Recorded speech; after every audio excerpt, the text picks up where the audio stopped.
Seu Edson, beleza aí, meu querido? Tudo bem? Vamos lá então, né? Mais uma livezinha aí pra gente falar aí com vocês. A gente vai preparando e aguardando, vai chegando aí, vamos falar de várias coisas hoje, né? Com o Alessandro Kishino.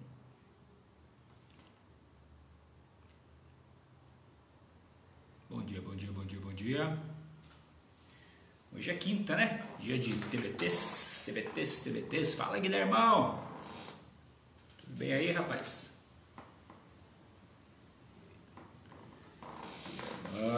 Guilherme Plaza, parceirão. Dominando os chili beans por aí, né, Guilhermão? Como é que tá as paradas, as vendas? Tudo certo? Tudo tranquilo? Diz que produto bom não tem crise, né, Guilhermão? Então, vamos pra cima.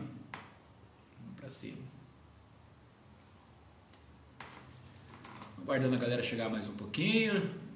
Fala, André. Bom dia, André. Tudo bem aí? Vamos só aguardar aí. Já o Kishino entra aí também. Pra gente bater o nosso papo com a galera sobre relações de trabalho, né, gente? Os contratos de trabalho aí estão mudando. Andrezão. Saudade dos treinos, né? Saudades. Vocês estão me ouvindo legal aí, galera? Eu tô achando que meu fone aqui não tá... Ô, Guilhermão, que venham muitas esse ano, rapaz. Que venham muitas. Tomara mesmo. Deixa só eu fechar aqui o Bluetooth e abrir de novo. Pra ver se dá tudo certo aqui. Vocês ficarem me ouvindo, beleza. Põe um joinha no comentário aí, galera, se vocês estiverem ouvindo bem. O som daqui, ó, né? Vamos lá, Andrezão. Já o Kishino conecta aí pra gente bater o papo. Deixa eu dar um toque pra ele lá. Pra ele conectar aí com vocês.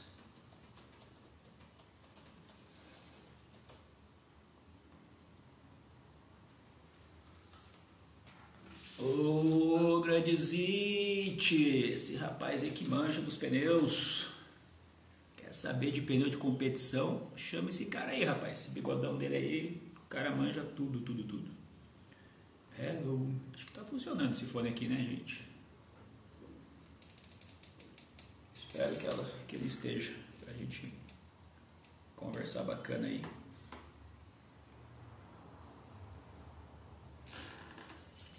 Tá bom, já tem o joinha ali do André. Só o Kishino entrar aí pra gente começar a bater papo e falar a respeito dessas relações aí do trabalho, especialmente, né, pra galera dos esportes, principalmente pra galera dos esportes. Deixa eu ver se eu consigo mandar aqui pro Kishino.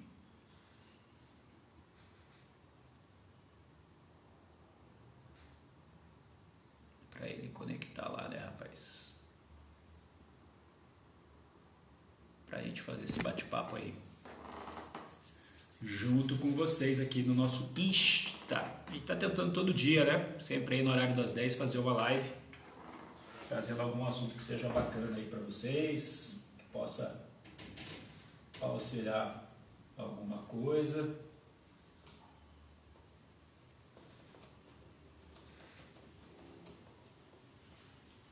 Possa contribuir de alguma maneira, né, pro dia a dia aí dessa galera toda. Ah, chegou aí o rapaz, chegou o Alê. Muito bem, vamos lá então. Deixa eu puxar o Alê aqui pra dentro então. Vai, tá dizendo que o Alê não pode participar. Por que você não pode participar se você tá aqui, rapaz?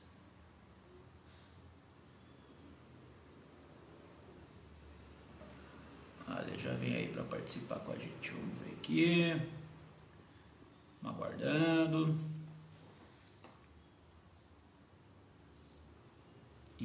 mas não entrou. Vamos ver se agora entra de novo.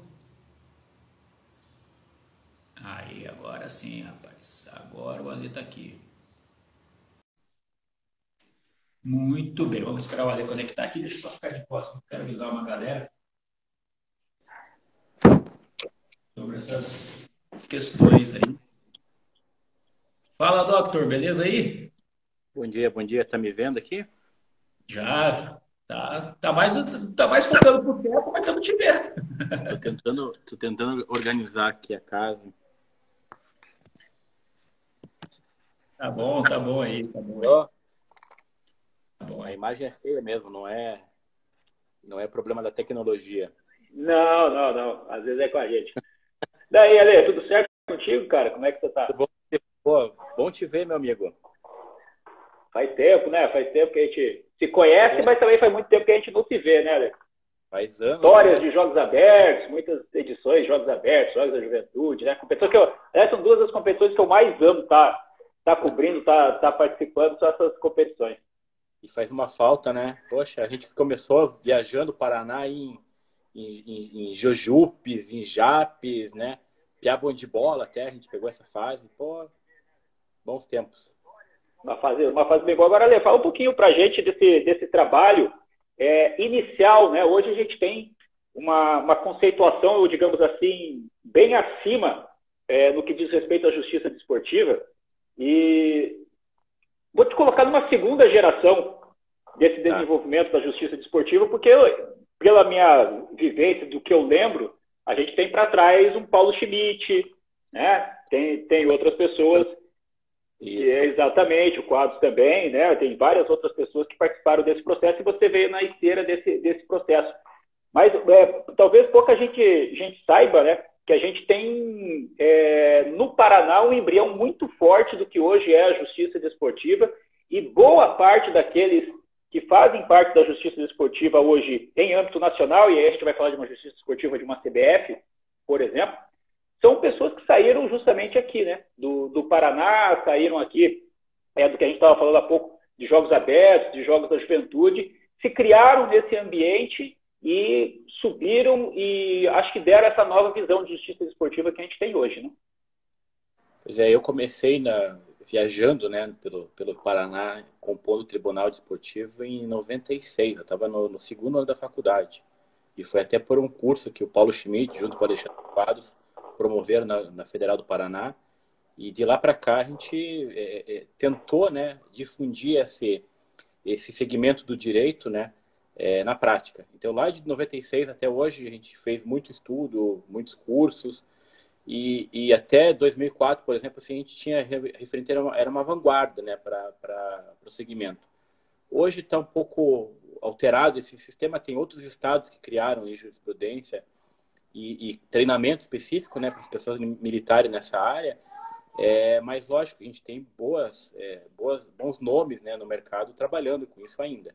Então foi um aprendizado. Eu acho que jogos abertos, jogos de juventude não serve só para você discutir a competição em si, né, o problema jurídico desportivo, mas para você fazer amigos, para você entender como é que funciona na prática o esporte, né, como é que funciona uma competição, como é que você tem que tratar com atleta de vários, né, segmentos, com o dirigente municipal, com o treinador.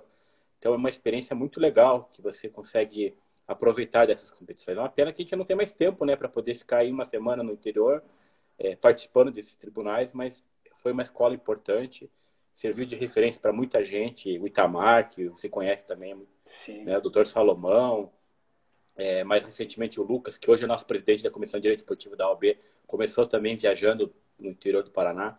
Então é uma satisfação muito grande. E depois eu tive ainda condições de participar de jogos do Ministério da Educação, né, junto com o Ministério do Esporte, e tive a alegria de compor um tribunal de Santa Catarina. Eu fiz parte do tribunal na fase final do JASC, lá em Joaçaba. Certo. Então a gente acabou até invadindo o estado de Santa Catarina. Foi bem legal também essa oportunidade. Agora, como que você vê a formatação dessa base, né, de uma competição poliesportiva que, vamos exemplificar, nos jogos escolares, né, você tem que analisar uma situação de uma escola municipal ou de uma escola estadual que tem, não vou colocar aqui questão de ensino, mas vou colocar questão estrutural, né, depende do transporte escolar que é bancado pelo governo, tem, às vezes, um professor que está acompanhando os atletas, não é um professor que está habituado ao ambiente esportivo, às vezes ia lá uma professora de matemática, uma pedagoga, enfim, para acompanhar, e ao mesmo tempo você tem que analisar isso, julgar, de repente, uma situação que, tomaram um WO porque a professora achou que podia chegar atrasada, que se esperava, ou tem um atleta que não estava com o documento, a professora não sabia que tinha que levar os documentos dos atletas, enfim, diversas situações que a gente viu que vocês enfrentaram, e como isso consolidou essa base, deu esse entendimento, né, para você usar, por exemplo, quando você pega um colégio bem estruturado, independente de ser estadual ou particular, que tem uma estrutura de educação física, de prática de esportes, que é um colégio acostumado ali com as competições, existe para uma mesma situação, vamos exemplificar essa situação, não apresentaram documentos dos atletas, né? Vamos exemplificar. Você pega um colégio Santa Maria, de Curitiba, por exemplo, que é um colégio habitual em termos de competições, tem um departamento de esporte estruturado, e pega um colégio estadual, sei lá, de alguma cidade menor, que pela primeira vez está participando de jogos. A decisão tem pesos diferentes? Então, primeiro é só explicar, né, essas competições oficiais do Estado, né, no caso do Estado do Paraná, ela tem um ordenamento jurídico diferente do que a gente usa nas competições das modalidades privadas, né? Então, a gente teria aqui o COJDD, né, que é um código próprio do Estado do Paraná, com algumas situações bem diferentes. Então, você não daria para comparar o que acontece nos jogos oficiais com o que acontece numa competição da CBF, por exemplo. Então, já de cara, a gente tem que separar bem, porque as realidades são bem diferentes. E aí, voltando para o caso, né, de uma competição oficial do Estado, a gente tem que contextualizar que tem a fase regional e tem a fase final, que também é outro, né, uma diferença radical entre os municípios e até entre as próprias escolas que participam, né, desse tipo de competição. E na hora de aplicar o julgamento, e a vantagem de você estar presente com o tribunal na competição é que a decisão é tomada de maneira bem rápida e você pode ouvir todo mundo que participou, de fato, daquele problema. Então, o fato aconteceu de manhã, depois do almoço, a Procuradoria já faz uma denúncia, a gente já chama os dirigentes municipais, já chama, eventualmente, a coordenação ou a arbitragem, e à noite já tem o resultado. E, às vezes, o resultado já tem uma implicação prática no dia seguinte, ou com a eliminação de uma equipe, a substituição por uma outra, ou simplesmente com uma multa. Então, tem várias coisas que você tem que avaliar e na competição é muito mais fácil você ter esse tipo de informação. E aí a gente passa para o julgamento. E o julgamento, apesar das infrações serem iguais, você tem como obrigação, até porque você é um julgador, avaliar, né, as especificidades de cada situação. Então, a condição financeira de cada escola, de cada município. Então, tudo isso é levado em consideração. Agora, se o caso é clássico, por exemplo, uma participação irregular de atleta, né? O atleta não estava inscrito na competição, o atleta estava suspenso, ele pode ser da equipe top ou da equipe mais simples, a pena é a mesma. Isso vai ensejar normalmente a eliminação daquela equipe na competição. Legal. Vamos entrar, então, no assunto mais propriamente dito, né, que é o tema aí da nossa live. Eu queria que você falasse onde você está atuando hoje, né, só para a gente colocar para as pessoas que estão acompanhando a gente, você ainda está advogando para o Paraná Clube, enfim, como é que está o seu trabalho hoje? Então, no futebol, porque assim, cada modalidade esportiva, né, ela tem uma justiça desportiva própria. Então, por exemplo, no futebol, teoricamente independente das federações, né? Isso. Então, no futebol, por exemplo, eu sou advogado, né? Eu fui auditor do SJT do futebol por alguns meses e depois eu virei procurador. Isso em 2004. Então, já tem aí alguns anos. Fui procurador até 2015, final de 2015 fui procurador, fui subprocurador-geral na gestão do Paulo Schmidt, né? Participei de vários casos bem interessantes, que a gente pode até pontuar na sequência. E desde 2016 eu voltei para o mercado da advocacia no futebol. Então hoje eu advogo para alguns clubes aqui do Paraná, o Paraná Clube, o Operário, alguns clubes menores, né? Alguma coisa pontual para o Rio Branco. E aí em outras modalidades a gente acaba integrando os tribunais. Então eu sou procurador-geral do STJD da ginástica. Até o ano passado a gente teve aquele caso emblemático do treinador que assediava, né, os meninos, então a gente participou desse processo como órgão acusador, e aí a função foi diferente. Eu sou auditor, por exemplo, do SJD, da Liga Futsal, inclusive eu vi aqui o meu amigo Tomás, que também faz parte do tribunal. Sou auditor do SJD do Judô, o presidente do Judô está nos assistindo aqui, o doutor Jordão.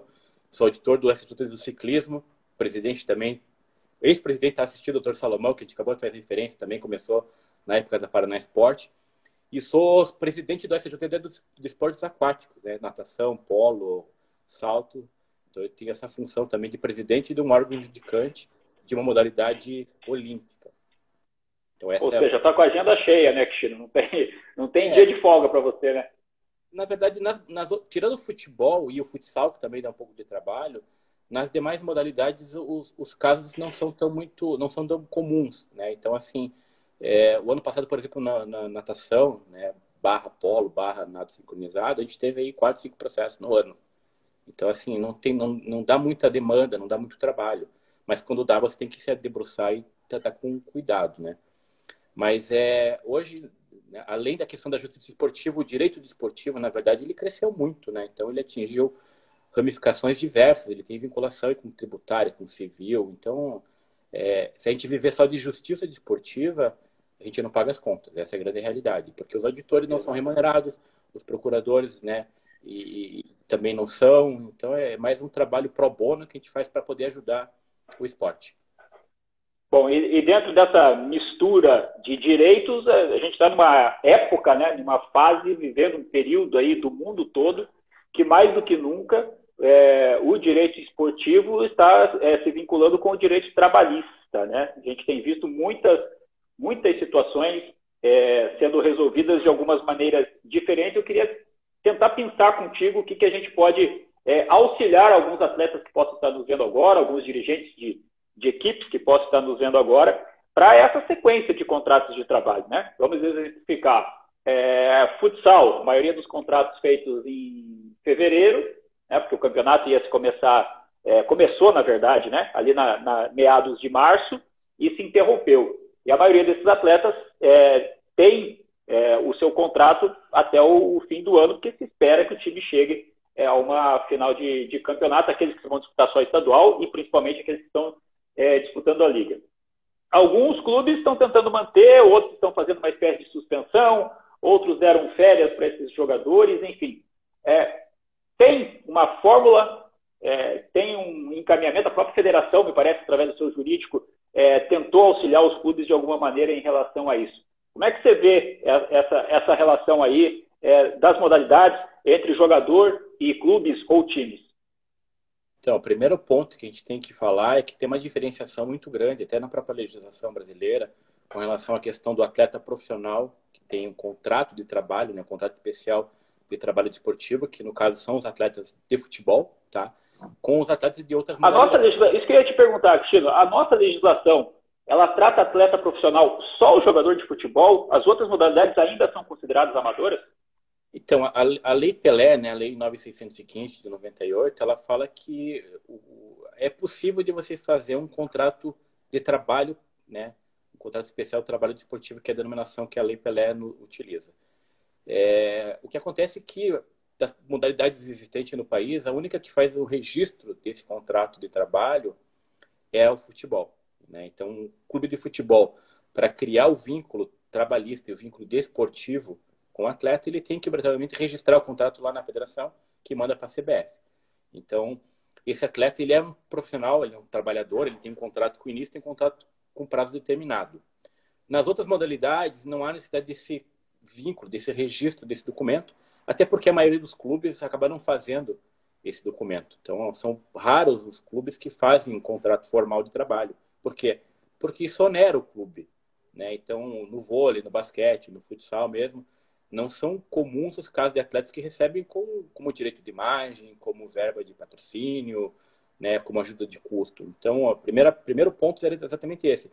Você fazer essa separação de futebol, que tem um contrato de trabalho, inclusive tem a multa, né, para você poder rescindir esse contrato de trabalho, e as demais modalidades. Então, feito esse destaque, feita essa diferenciação, a gente tem que analisar aí o que cada clube quer. Se você me perguntasse há 2 meses atrás, quando estava começando essa pandemia, o que eu como advogado do clube, recomendaria para o meu dirigente fazer, eu iria para um caminho.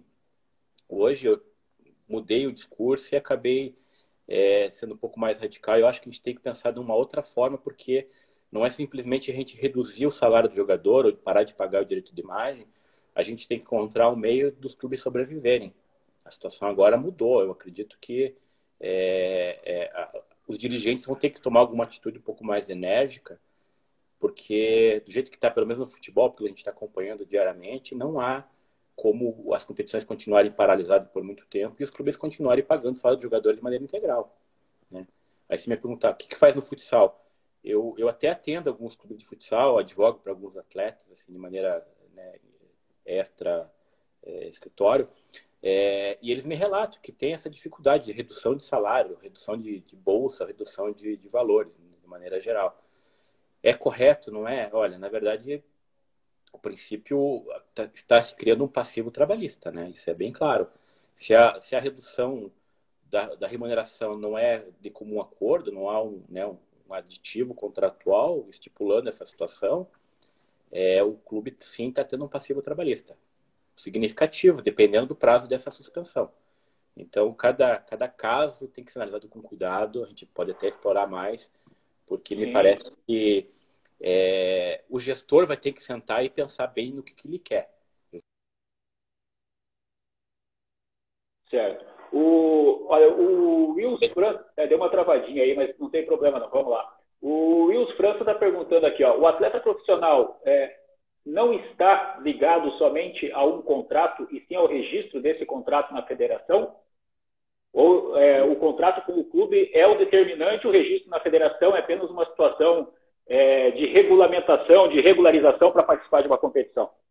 Queria aproveitar e mandar um abraço para o William, que fez essa pergunta, amigo nosso aqui de Curitiba. Que, veja, tem o vínculo trabalhista e tem o vínculo desportivo. O atleta, mesmo sem receber qualquer tipo de valor, ele tem o vínculo desportivo, que vai dar condição de jogo para ele atuar numa equipe ou para participar de uma competição.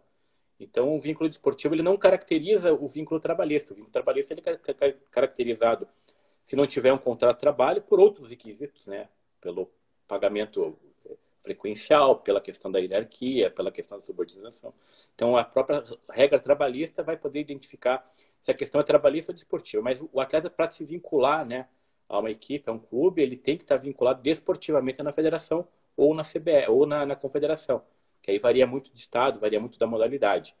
Mas o vínculo desportivo ele tem que ter para poder jogar, para ter condição de jogo, né? Então, basicamente é isso.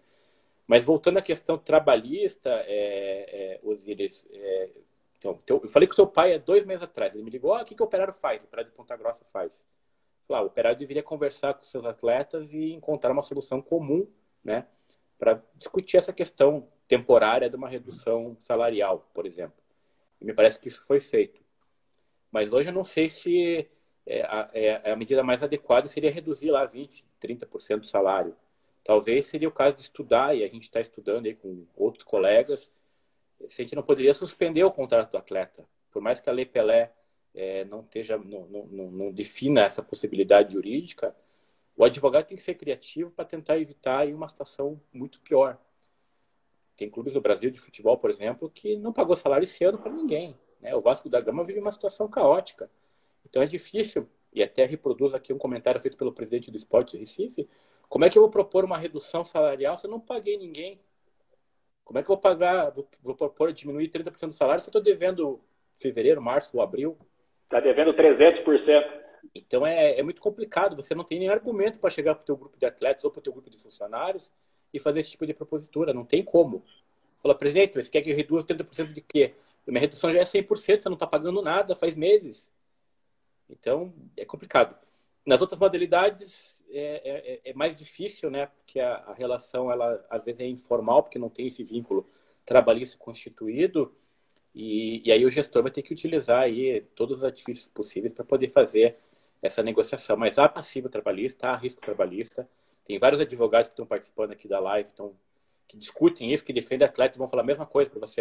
Se você não pagar o salário, se você reduzir 30%, 50%, você está longe de sofrer uma ação trabalhista. Não é verdade, porque você tem risco sim.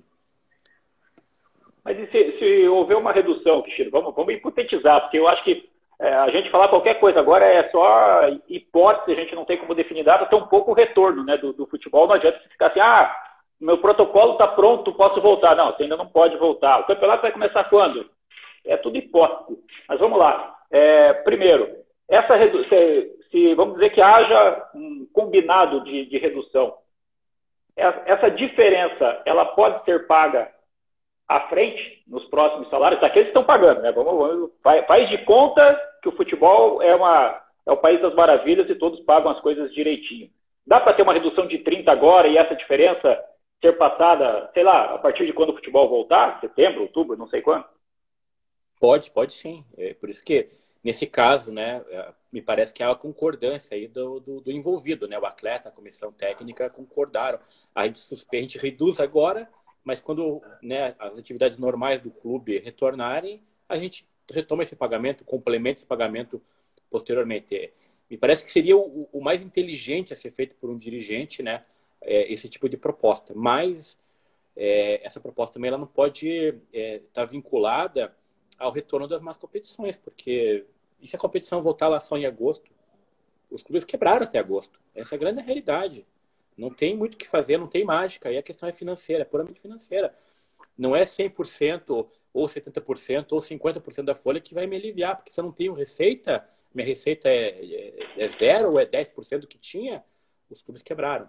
Mas é possível, sim, de fazer esse tipo de situação. E parece que vários clubes já fizeram esse tipo de proposição. Olha, suspende agora, né? Esse valor que você tem para frente, eu vou te remunerar para frente, para você não ter nenhum tipo de prejuízo financeiro, considerando o contrato trabalhista como um todo. É possível, sim. E aí, outro ponto que você destacou, poxa, vale a pena retornar às atividades esportivas agora ou não? O que você acha disso? Se você eu, particularmente, eu acho que não. Eu defendo que a gente, enquanto cidadão, por mais controversa que seja a situação, primeiro enquanto cidadão, né? Eu acho que a gente deve respeitar as regras de onde elas devem vir. E, por enquanto, eu acredito que essas regras elas devam vir como estão vindo da área da saúde. Se o pessoal da saúde está falando que é complicado, que pode sobrecarregar hospitais, que pode matar mais gente do que já matou e tudo mais, eu acho que tem que se respeitar. Então, vamos usar máscara, vamos evitar aglomeração, porque o problema que eu vejo, Chino, não é o jogo em si, não é dentro do gramado, né, o problema. O problema é que, por exemplo, vamos exemplificar, para você finalizar o Campeonato Paranaense, o Cascavel aqui, para eu falar de onde eu estou, vai ter que enfiar 30, 40 pessoas dentro de um ônibus, e até Paranaguá, vai passar por Curitiba, possivelmente, para ficar em um hotel em Curitiba, vai ter contato com pessoas em Curitiba, vai descer para Paranaguá, vai comer em algum lugar, vai ter um restaurante, alguma coisa assim, vai voltar de viagem, e você não sabe onde você está andando. É um vírus que pode estar no ar, não é só a questão do contato que vai causar contaminação, mas o vírus está no ar, você pode pegar pela simples respiração. Então, eu, enquanto cidadão, eu estou tentando me portar dessa maneira, né? O uso de máscara a hora que sai, agora eu estou em casa aqui, não estou usando, mas a hora que sai, usa máscara, tenta sair o menor tempo possível, respeitar a regra de onde ela pode vir nesse momento, que é do pessoal de saúde. Eu acho que tem tanta coisa mais importante do que uma partida de futebol, por mais que essa partida de futebol signifique emprego para 200, 300 pessoas, né? Que eu acho que dá para tentar segurar um pouquinho mais. Eu, por exemplo, vou dar o meu testemunho aqui para você. Eu tenho trabalhado nos últimos anos com a área de transmissões no automobilismo, locução em eventos e tudo mais. Eu estou desde janeiro sem trabalhar. Desde janeiro, sem ter um depósito de caixa. Participei de algumas transmissões do DAZN, aqui do Campeonato Paranaense, né? Recebi para isso, evidentemente.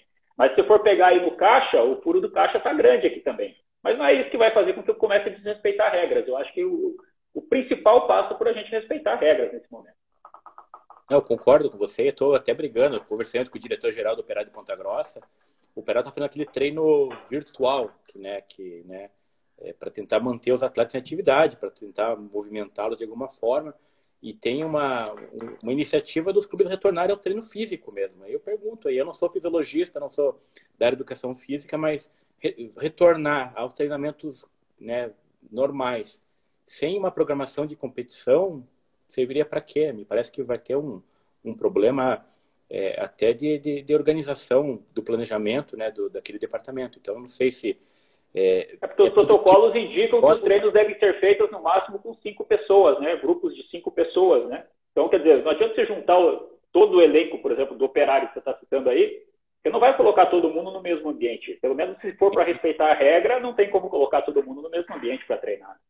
E aí a briga que eu tenho com ele é falar do seguinte, eu acho que você não tem que apressar, acelerar o retorno, porque as autoridades de saúde estaduais e municipais não autorizaram isso, e porque não tem cenário nenhum de competição. Então eu falei assim, ó, a minha sugestão como advogado é, me atrevendo a falar do direito do trabalho, corte treino virtual, corte treino presencial, não fale sobre isso, e deixa o atleta liberado. E vamos pensar numa questão de suspensão do contrato de trabalho mesmo. Porque aí, se não tem trabalho, se não tem nenhum teletrabalho, nem trabalho físico, nem nada, eu não estou controlando o atleta para nada, não está tendo o trabalho em si, e aí eu não precisaria remunerá-lo por isso. Então seria aquela questão que eu conversei com você anteriormente. Vamos radicalizar. Se não tem trabalho, se eu não estou exigindo do atleta nada, eu não preciso pagar salário nenhum. Vão me xingar, vão me odiar, os advogados da atleta vão questionar muito, mas eu estou pensando como o sistema vai funcionar depois dessa pandemia. Não adianta eu fazer de conta que ele está treinando em casa, correndo num cone, que não vai trazer benefício físico algum. Não adianta trazer ele para treinar aqui no estádio, com 5 atletas correndo também em volta do gramado, porque eu vou estar me obrigando a remunerá-lo com isso. Então, eu estou pensando de maneira radical. Falei para você, 60 dias minha linha era uma. Hoje eu estou meio que inclinado para a gente poder pensar de uma forma diferente e ter um corte radical. Então, eu acho que assim, enquanto não tiver definição de calendário, definição de jogos e muito menos autorização das autoridades municipais e estaduais para voltar a ter o convívio, né?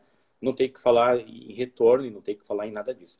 Até porque daqui a pouco se finaliza o Paranaense e tem uma Série A, uma Série B. O Operário, o Paraná Clube, né? O Chapecoense, o Cruzeiro, vão jogar em São Luís do Maranhão. Tá tendo lockdown. Como é que você vai fazer para entrar lá no Maranhão? É muito fácil falar, não, vamos voltar às competições. Tá, e aí? E se o Brasil de Pelotas tiver que atravessar o país para jogar lá em São Luís, chega lá em São Luís, e aí, como é que faz? E aí, a imprensa, a arbitragem.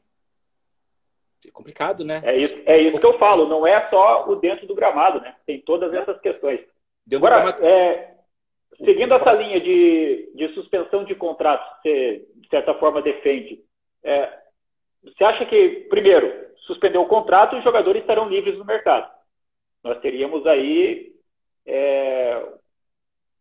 não sei se colocaria nos termos de uma rescisão ou só de uma suspensão, mantendo, de certa forma, o vínculo sem o pagamento.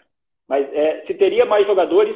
E outra, é um momento, de repente, da gente voltar um pouco mais os patamares salariais dos jogadores, porque nós estamos falando dos grandes clubes do futebol brasileiro, com antecipação de cotas de TV, com alguns patrocínios fortes, se bem que eu acho que já está evoluído, mas o futebol brasileiro ainda não sabe explorar o marketing que ele tem o potencial de explorar e os clubes capitalizarem aquilo que eles podem capitalizar. E aí é o momento da gente trazer a folha salarial dos clubes para baixo. Bem, primeiro, só para esclarecer, essa questão da suspensão do contrato é uma coisa que eu estou começando a estudar de maneira mais frequente, porque eu acho que é um caminho que a gente vai ter que começar realmente a refletir, se é possível. E a suspensão, às vezes, não significaria a rescisão do contrato, ele continuaria vinculado desportivamente, tá? Até porque tem atleta que tem contrato por mais 2, 3 anos, então ele continuaria vinculado ao atleta, ele não estaria livre, mas a obrigação financeira do clube estaria suspensa em razão da não atividade feita pelo jogador. Então, como não tem trabalho, não tem obrigatoriedade de contraprestação do trabalho que não foi realizado. Mais ou menos nessa linha, é um pouco... É novo esse tipo de situação, me parece que ninguém ainda na prática fez, mas é um caminho que eu acho que a gente tem que fazer. E aí, respondendo a tua segunda pergunta, eu creio que vai acontecer sim uma diminuição radical nos valores envolvidos, não só de atletas, né, mas também de treinadores. É uma tendência, as receitas vão diminuir, os clubes já estão sofrendo com isso, então me parece que é sim um caminho que não vai ter muito retorno. Creio que em uns 2, 3 anos a gente vai sofrer muito com essa questão da readequação dos números do futebol brasileiro. Até porque eu estava fazendo até uma análise esses tempos, né, dos balanços dos clubes, participei de algumas lives sobre isso. Tem clube que está bem financeiramente, né? Agora tem clube que está simplesmente em uma situação desesperadora.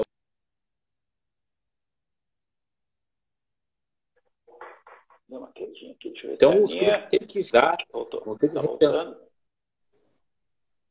repensar a forma de gestão. Opa, voltou? Vamos ter que repensar a forma de gestão e isso vai implicar na questão da redução dos números. Vai ter que é uma coisa meio que natural. Tá, o William está perguntando aí para a gente sobre o Rio Branco, né? Que acho que foi o primeiro clube que fez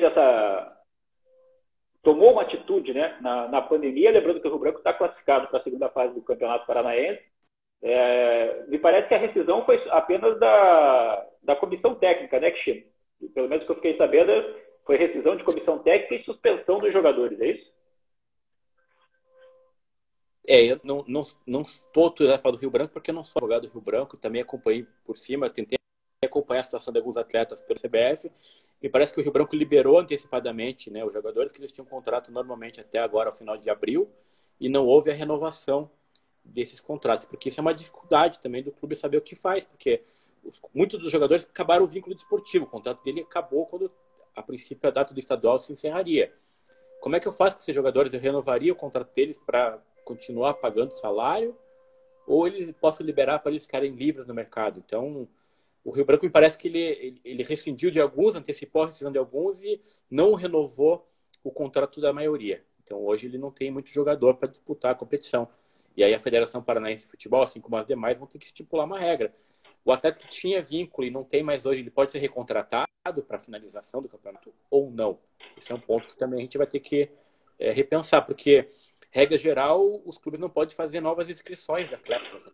Até porque exatamente. Já está mais avançado. Então, tudo isso tem que ser deliberado também junto, né, às federações para quando a competição retornar. Não é só colocar galera no campo para jogar, né? Tem muita coisa para ser resolvida aí. Tem muita coisa e tem muita gente que está sofrendo, né? A gente fala do atleta, fala do clube, mas não fala da quantidade de pessoas que vivem do esporte, né? Você falou, poxa, tô sem transmissão. Né? Tem gente que fez um investimento para montar o bar no estádio de uma equipe ou no ginásio, está sem faturar. Né? A imprensa está sem dar notícia, não pode acompanhar nada, não tem transmissão. Então tem um segmento esportivo muito grande, né, que está sofrendo com essa situação. Então a gente está revendo a reprise de jogos, está fazendo enquetes para manter o público fiel, mas na prática a audiência despencou, né? O pessoal está saturado já de ver notícia velha e a gente fica sofrendo com isso, porque não tem um cenário muito claro do que vai acontecer. Essa é a grande realidade. Aí você conversa com outras modalidades, conversei semana passada com o presidente da Federação Paranaense de Ciclismo, eles estão pensando em desenvolver competições de estrada, porque aí você consegue manter uma distância e o ciclista pode pedalar à vontade. E aí é uma competição oficial chancelada. Pode, não pode? Veja, aí é uma outro tipo de regra, né? Porque às vezes uma competição uma competição de estrada, ela ultrapassa vários municípios. E aí, qual regra se aplica? Então, as federações... e você tem a estrutura das equipes, né? Essa equipe vai viajar junta, no mínimo de uma van, né? Tem os carros de apoio que vão atrás no trajeto, acompanhando, caso o ciclista, de repente, tenha um acidente, um pneu furado, um problema mecânico na bicicleta, tem os carros de apoio. Quer dizer, não vai ser só o ciclista com a bicicleta na estrada, né? Tem toda uma estrutura, os próprios árbitros da federação, que vão ter que trabalhar também numa prova como essa, enfim, a coisa é mais complicada do que se parece. Não, é muito mais, né, grave, tem muito mais envolvimento de outras pessoas, né? Que a gente falou assim, poxa, não é só marcar o jogo, tem a viagem, e eles vão pro hotel, vão ficar, né, hospedados, e as pessoas que têm contato na cidade, imagine, eu vou jogar em Recife, vou jogar em Fortaleza, como é que faz? Ninguém sabe como é que está a realidade de cada local. Exatamente. Cristino, dentro desse aspecto que a gente está tratando, evidentemente que é o aspecto trabalhista, queria abordar contigo essa questão que surgiu aí nos últimos dias, né? E que eu imagino possa, e quero saber da sua opinião também, possa ser também um marco da gente, de repente, deixar de ter futebol aos domingos no Brasil e jogos à noite, né? Que alguns jogadores, não sei se por vontade própria, se orientados pelos seus agentes, aí essa já é uma outra discussão mais, talvez, até de foro moral, não sei. Cada um tem um entendimento. Que é a questão do descanso semanal remunerado, do final de semana livre, no caso, e do adicional noturno para os jogadores de futebol. Lembrando que, invariavelmente, não há até onde eu sei, uma carga horária diária de trabalho para jogador de futebol, dentro do que diz a legislação do atleta profissional, né? O jogador de futebol fica no clube, em média, sei lá, 6 a 8 horas. Às vezes, a maioria dos clubes hoje treina uma vez só por dia, quando muito treinam duas. O jogador não trabalha um dia antes do jogo, entre aspas, mas está à disposição, está na concentração. Um dia depois do jogo também não é muito corriqueiro ter um treinamento, enfim.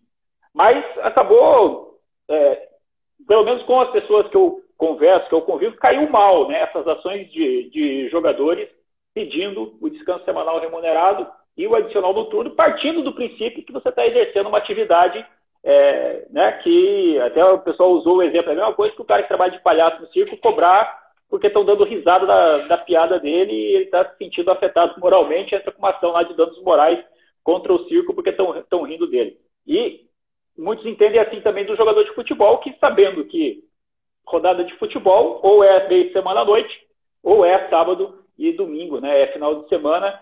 É justo essa entrada, tem o respaldo jurídico, enfim, dá sua análise aí para esse caso. Tá. Eu até conversei bastante oportunidade nesse assunto, porque veio à tona essa questão do Paulo André no Corinthians, do Maicon no São Paulo, e aí muita gente acabou procurando para dar algum tipo de esclarecimento. Então, assim, na prática, como é que funciona? O atleta só vai entrar com uma ação trabalhista contra o clube se ele não recebeu, tá? Ou seja, se o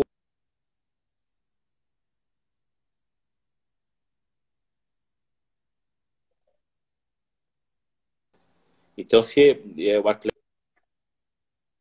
está pedindo hora extra, está pedindo adicional coisa nada, é porque possui salário, deixou de receber verba rescisória. Então, normalmente, isso eu falo com muita tranquilidade, se o clube pagar certinho o que foi combinado, e aí eu falo inclusive das modalidades onde não tem contrato de trabalho, no futsal, no vôlei, no basquete, se o dirigente cumprir a sua palavra, fazer tudo certinho, não tem demanda trabalhista. E aí esse tipo de discussão não seria nem necessário fazer, porque o clube estaria totalmente regularizado. Mas aí você me pergunta, tá, e aí? O que aconteceu? Então, a Lei Pelé, em 2011, foi alterada e nela, né, em 2011, veja, foi incluído que o atleta profissional de futebol, né, no caso, que é o que tem contrato de trabalho, ele tem direito a várias, né, situações que um profissional normal tem, que um trabalhador normal tem. Adicionais.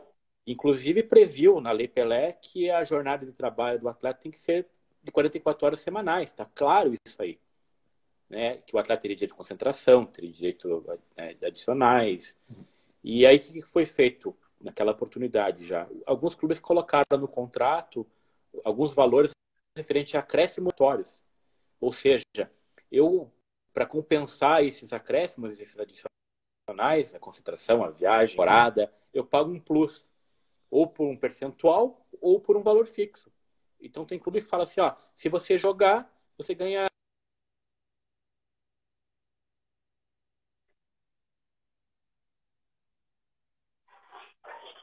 você pode colocar no contrato, nas cláusulas extras do contrato da CBF, esse tipo de disposição. Vamos prever acréscimos remuneratórios para compensar. Né? Sem essa previsão contratual, e aí, em razão de provavelmente não pagar a verba rescisória, de não recolher fundo de garantia, o advogado da acusação pede tudo. Hoje, acredito que é um pouco mais difícil esse tipo de demanda, porque com a reforma trabalhista mudou, né? E me parece que é um pouco arriscado fazer esse tipo de pedido. Por quê? Porque o atleta de futebol tem as suas peculiaridades, né? A gente sabe que é uma profissão diferente, sabe que é uma profissão que tem diferenciação com relação à jornada, com relação às atividades propriamente ditas, às próprias funções. Porque, veja, é uma profissão que tem pré-temporada. Às vezes o atleta fica lá no começo do ano 2 semanas preso no CT ou no hotel, concentrado à disposição do clube. Então ele poderia pleitear e hora extra de tudo, né? Do tempo à disposição, do tempo que ele se privou de ficar na sua casa. Então é uma profissão totalmente diferente, tá? E por isso a jurisprudência é um pouco dividida. Então, se a gente pegar o caso do Paulo André e o caso do Maicon como exemplo, a gente vai estar seguindo uma premissa incorreta. Porque a grande maioria dos jogadores que pediram esse tipo de situação não ganharam, porque provavelmente o clube já tinha pago através desses acréscimos remuneratórios. Bom saber. Eu particularmente não sabia dessa questão aí desses adicionais e também dessa questão da carga horária aí de 44 horas semanais.